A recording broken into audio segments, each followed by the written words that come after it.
মুখ্যমন্ত্রী, আপনি শুধু বিজেপির মুখ্যমন্ত্রী না, আমাদের রাজ্যের মানুষের সাংবিধানিক অধিকার সুরক্ষিত রাখার দায়িত্ব আপনার।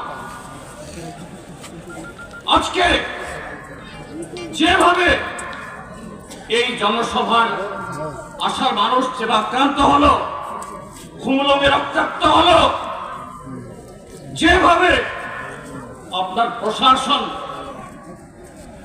কাঠের পুতুলে দাঁড়িয়ে থেকে যারা গণতন্ত্র রক্ষায় এ রাজ্যে আমাদের উন্নয়নকে এগিয়ে নিয়ে যাওয়ার জন্য শপথে আজকে এখানে আসার পথে যারা বাধা হলো, তারপরও কি আপনার নৈতিক দায়িত্ব আছে?